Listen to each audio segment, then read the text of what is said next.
दिल्ली के रामलीला मैदान में विपक्षी गठबंधन इंडिया अलायंस ने केजरीवाल की गिरफ्तारी का विरोध किया। कई मुद्दों पर केंद्र की मोदी सरकार को आड़े हाथों लिया और कई गंभीर और संगीन आरोप लगाए।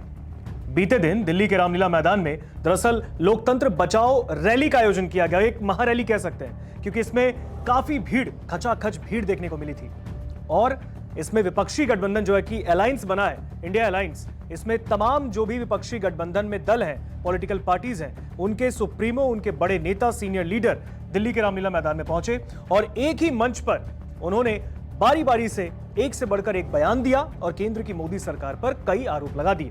इसमें सबसे पहला नाम आता है तेजस्वी यादव का। तेजस्वी के बाद राहुल गांधी ने भी मोदी सरकार को आड़े हाथों लिया और मैच फिक्सिंग वाली बात कर दी। इसके बाद अगर बात करें कांग्रेस के जो अध्यक्ष हैं मल्लिकार्जुन खड़गे, उन्होंने भी केंद्र सरकार को आड़े हाथों लिया। प्रियंका गांधी ने भी बड़े बयान दिए। कई नेताओं को अगर कुल मिलाकर हम कहें तो विपक्षी नेताओं ने मोदी सरकार को आड़े हाथों लिया। ईवीएम भी एक बड़ा मुद्दा रहा और कई ऐसे मुद्दे थे जिस पर विपक्षी नेताओं ने खुलकर अपनी बात रखी, क्योंकि देश में इस वक्त लोकसभा चुनाव को लेकर पूरे तरीके से माहौल बन गया है और इस महारैली को एक तरीके से विपक्षी गठबंधन की शक्ति प्रदर्शन के रूप में देखा जा रहा है। हालांकि अरविंद केजरीवाल की गिरफ्तारी हो चुकी है, ईडी की कस्टडी में है और इसका विरोध अब किया गया है और इसी को लेकर सब लोग एक साथ एक मंच पर जुटे थे।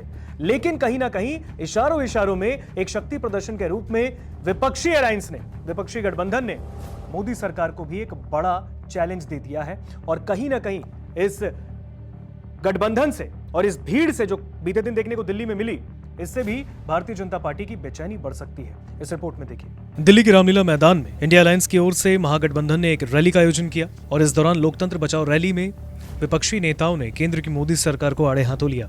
इसमें कई बड़े बड़े नेता शामिल रहे। राहुल गांधी ने कहा कि बिना मैच फिक्सिंग, ईवीएम से छेड़छाड़ के बिना, सोशल मीडिया और प्रेस पर दबाव डाले बिना तो वे 180 पार नहीं होने जा रहे। राहुल गांधी ने कहा कि ये मैच फिक्सिंग प्रधानमंत्री और 3-4 बड़े अरबपति मिलकर करते हैं। राहुल गांधी ने कहा कि इस मैच फिक्सिंग का लक्ष्य है कि संविधान में मिले अधिकारों को गरीब जनता से छीना जा सके। राहुल गांधी ने कहा कि संविधान हिंदुस्तान के दिल की धड़कन है और लोगों की आवाज है। मैच फिक्सिंग शब्द सुना है आपने? सुना है? जब बेईमानी से एम्पायर पर दबाव डालकर, प्लेयर को खरीदकर, कैप्टन को डराकर मैच जीता जाता है। क्रिकेट में उसको मैच फिक्सिंग कहा जाता है। हमारे सामने लोकसभा का चुनाव है। अंपायर किसने चुने? नरेंद्र मोदी ने। हमारी टीम में से मैच शुरू होने से पहले 2 खिलाड़ियों को अरेस्ट करके अंदर कर दिया। तो भाइयों और बहनों, ये जो चुनाव हो रहा है, नरेंद्र मोदी जी इस चुनाव में मैच फिक्सिंग करने की कोशिश कर रहे हैं। ये जो उनका 400 सीट का नारा है, ये बिना ईवीएम के,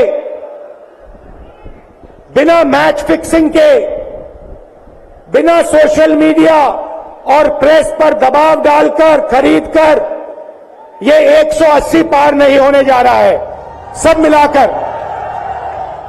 वहीं राष्ट्रीय जनता दल के नेता और बिहार के पूर्व डिप्टी सीएम तेजस्वी यादव ने कहा कि रैली में जुटी भीड़ से पता चलता है कि मोदी जिस तरह से आंधी की तरह आए, उसी तरह तूफान की तरह चले जाएंगे। उन्होंने कहा, हम जहां जा रहे हैं जनता का साथ मिल रहा है। हम लोकतंत्र, संविधान और भाईचारे को बचाने के लिए इकट्ठा हुए हैं। उन्होंने कहा कि ये लोग 400 पार का नारा लगाते हैं, वे कुछ भी बोल सकते हैं, लेकिन जनता मालिक है और जनता को तय करना है कि कौन शासन करेगा। उन्होंने दावा किया कि 400 पार का नारा ऐसे लगाया जा रहा है जैसे ईवीएम में पहले ही सेटिंग हो चुकी है। दिल्ली की भीड़ बता रही है कि मोदी जी जिस तरह से आंधी की तरह आए थे, उसी तरह तूफान की तरह चले जाएंगे।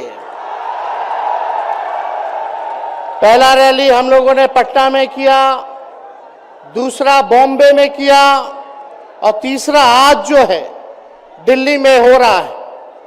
और मैं बता दूं, देश के कोने कोने में जहां भी हम लोग जा रहे हैं, वहां जनता का साथ आशीर्वाद मिल रहा है।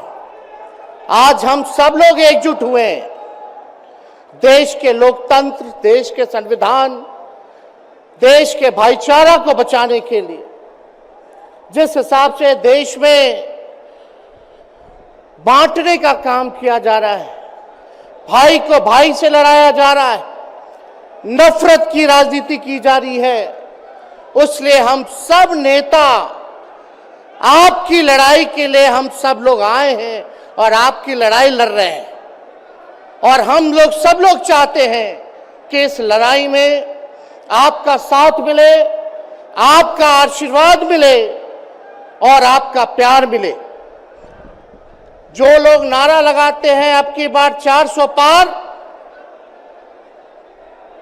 उनका मुंह है कुछ भी बोलेंगे, लेकिन एक बात तय है, जनता ही मालिक है, आप मालिक हैं और आपको तय करना है कि देश के शासन में कौन बैठने का काम करेगा।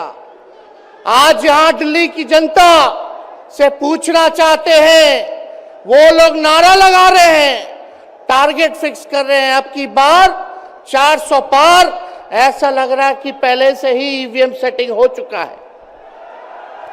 ये लोग फिर भी आप लोगों से पूछना चाहते हैं कि आप लोग, ये लोग जो नारा लगा रहे हैं, क्या वो सच होगा या वो सत्ता से बेदखल करिएगा?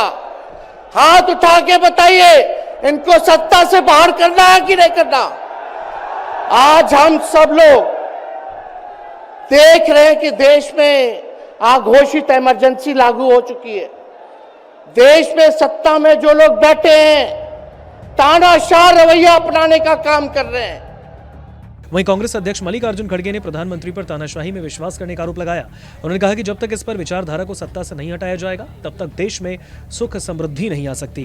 कांग्रेस अध्यक्ष ने कहा कि संविधान है तो आरक्षण है, संविधान है तो मौलिक अधिकार मिलेंगे, संविधान नहीं है तो कुछ नहीं मिलेगा। संविधान बचाने के तरफ हमारा ध्यान है और इसीलिए हमको ये जरूर होगा कि हम सबका विकास चाहते हैं।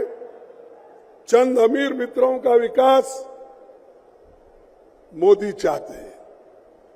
आप डेमोक्रेसी चाहते हैं या तानाशाही, आपको तय करना होता। आप डेमोक्रेसी चाहते हैं ना? अरे लोकतंत्र चाहते हैं या नहीं? जो लोकतंत्र चाहते हैं वो हाथ उठाइए दोनों, और जो तानाशाही का समर्थन करते हैं उनको इस देश से निकाल के फेंकना पड़ेगा।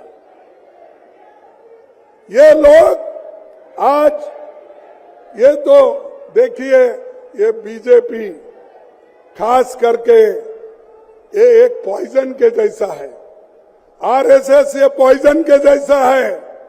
अगर आप चाहते हैं चलो भाई इसको भी हम देख लेंगे थोड़ा चाट के, क्या बोलते हैं आपके इसमें मुझे मालूम नहीं, चाट के, तो चाट के अगर विष को देखेंगे तो भी मरेंगे, विष पिएंगे तो भी मरेंगे। तो वैसा चाट के एक बार देखने के लिए मत जाओ, और एक बार देखे हैं तो मोदी देश को खराब करता है। पंजाब के मुख्यमंत्री भगवंत मान ने कहा कि ये आजादी हमें भगत सिंह, चंद्रशेखर आजाद ने दी। इस आजादी के लिए उन्होंने अपने प्राणों की आहुति दी। ये देश किसी की जागीर नहीं। बीजेपी पर हमला बोलते हुए उन्होंने कहा कि वे रुपए देकर अपनी रैलियों में नारे लगवाते हैं कि लोकतंत्र खतरे में है, देश का लोकतंत्र खतरे में है। इनको ये लगता है कि ऐसे हम चला लेंगे, डंडे से चला लेंगे। ये देश किसी के बाप की जागीर नहीं है। ये 140 करोड़ लोगों का देश है।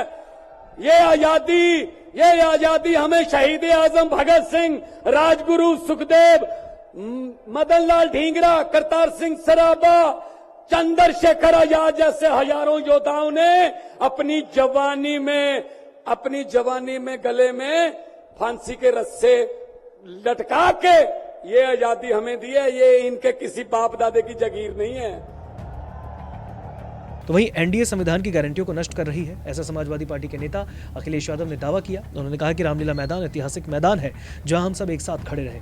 इस मैदान से ऐलान होने जा रहा है कि हुक्मरान जो दिल्ली में बैठे हैं वो ज्यादा दिन रहने वाले नहीं। उन्होंने कहा कि हम दिल्ली आए तो दिल्ली वाले बाहर चले गए। वहीं झारखंड के पूर्व सीएम हेमंत सोरेन की पत्नी कल्पना सोरेन ने कहा कि हमारी ताकत भारत की 140 करोड़ जनता है, जिनकी ताकत हम सभी को मिल रही है। संविधान से प्राप्त जितनी भी गारंटियां हैं उन्हें एनडीए सरकार नष्ट कर रही है।